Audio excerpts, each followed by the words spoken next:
Bonjour à tous. Grenou Kaya Mio.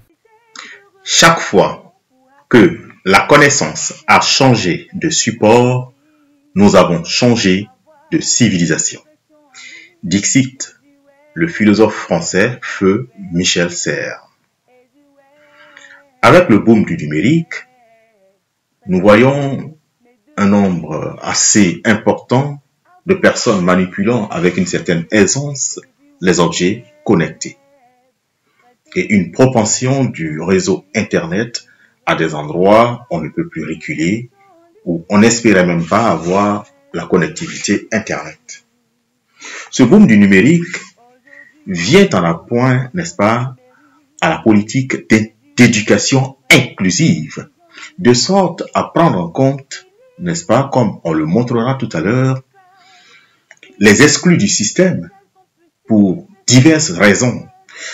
Des raisons de sécurité, pour des populations déplacées pour cause quelconque de sécurité, pour des personnes ayant abandonné leurs études pour des raisons financières, le père, la mère ou le tuteur légal ayant perdu son emploi ou au pire des cas ayant perdu la vie, certaines personnes abandonnent leurs études pour exercer le petit métier. Et ces personnes-là sont dans l'impossibilité, n'est-ce pas, cas de déplacement pour des raisons de sécurité, cas de perte de moyens pour sa scolarité, ces personnes, n'est-ce pas, sont dans l'impossibilité de se retrouver dans une salle de classe pour suivre ces formations. Alors, c'est à tout cela que DuWeb a pensé pour proposer cette solution d'apprentissage ludique, interactif, flexible, n'est-ce pas, chacun à son rythme. Alors, donc, nous allons faire une démonstration d'un contenu du cycle primaire. Les contenus du cycle secondaire, nous en avons fait à profusion, d'un contenu du cycle primaire pour quelques minutes. Alors, vous vous connectez avec vos paramètres d'authentification, nom d'utilisateur et mot de passe à votre plateforme, comme l'a indiqué la vidéo précédente. Une fois connecté, vous êtes sur votre tableau de bord. Et sur votre tableau de bord s'affiche, n'est-ce pas, l'ensemble des cours auxquels vous êtes inscrit.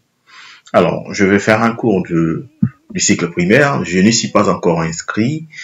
Et donc, selon les indications qui m'ont été données, je vais sur la page d'accueil.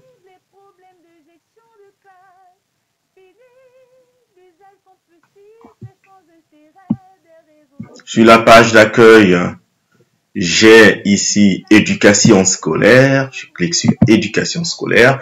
Une fois que je serai inscrit à ce cours, ce ne sera plus la peine de faire toute cette gymnastique parce que ça s'affichera sur mon tableau de bord. Alors, je vais dans eSchool.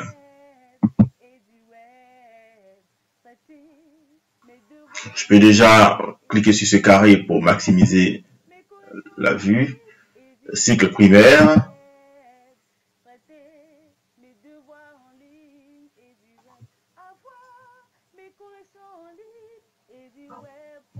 Alors, là, je pars là dans la classe de CM1, par exemple.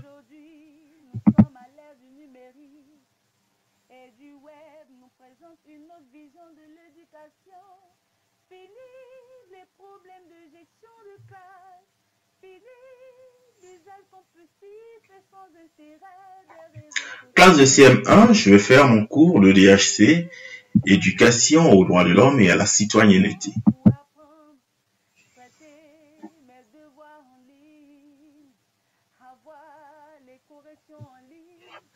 Alors, le contenu est mis à disposition de l'élève qui n'a qu'à cliquer sur m'inscrire pour y être inscrit. Pour les offres, n'est-ce pas, gouvernementales ou, n'est-ce pas, de structures communautaires. M'inscrire.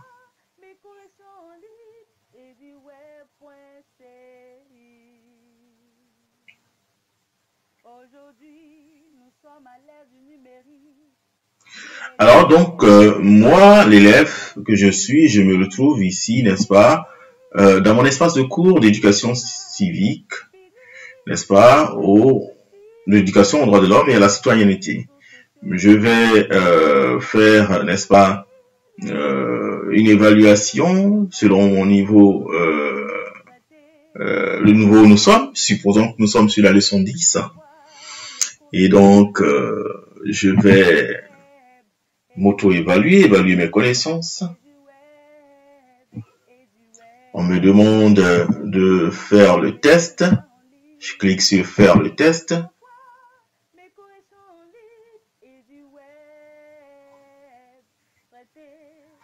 Bien là, la question qui m'est posée là, c'est coche les voies de transmission du VIH. Alors, mère-enfant, voie sexuelle, mère-enfant, voie aérienne en saluant, voie sanguine. Je peux vérifier ma réponse. Je suis en apprentissage. En mode évaluation, on peut permettre de vérifier ou pas. Bon, je peux me rendre compte que j'ai bien répondu. J'ai la totalité des points, 1 sur 1. Je passe à l'évaluation suivante. Sélectionne le comportement qui favorise la propagation du VIH. L'abstinence, non, l'abstinence ne favorise pas la propagation. L'ignorance sur les modes de transmission, les rapports sexuels non protégés. Je vérifie ma réponse.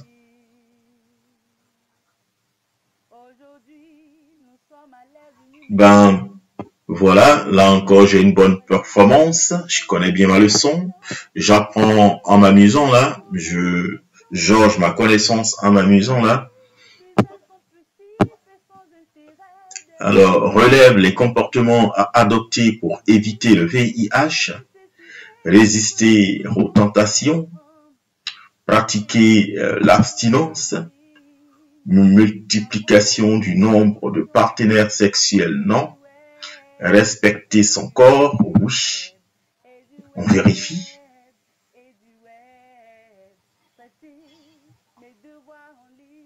Bravo, j'ai bien trouvé là.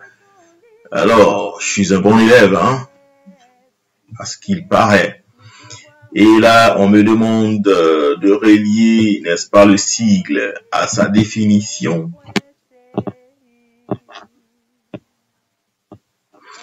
Là, j'y vais là.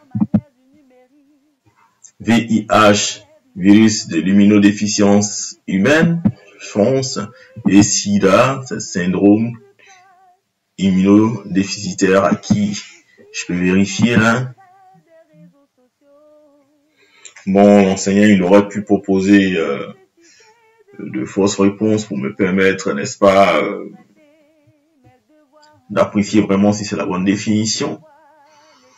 Bon, voilà. Et là, tout n'est pas objectif, tout n'est pas test objectif. Et là, nous sommes en face d'un cas de test subjectif. On nous demande de citer 2 slogans pour sensibiliser contre le VIH-Sida. J'écris ici slogan 1. Ben voilà. J'aurais cité le slogan 2. Bon, enfin, j'ai mis slogan 1, slogan 2, mais bon, pour l'élève qui sait, il écrira le slogan. Cette partie, n'est-ce pas, de l'épreuve, par contre, a besoin d'un enseignant, d'un tuteur pour la correction. Et donc, ayant fini, je termine mon test.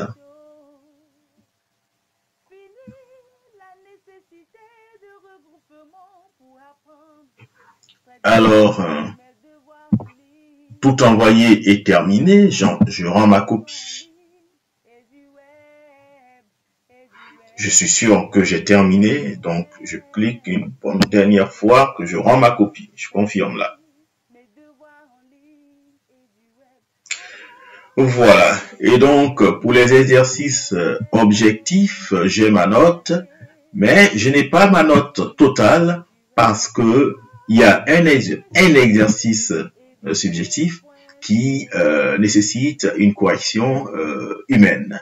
Et donc, j'attends que mon maître d'école corrige pour que j'ai ma note affichée ici. Merci. Au revoir. Bire nunca ya mi o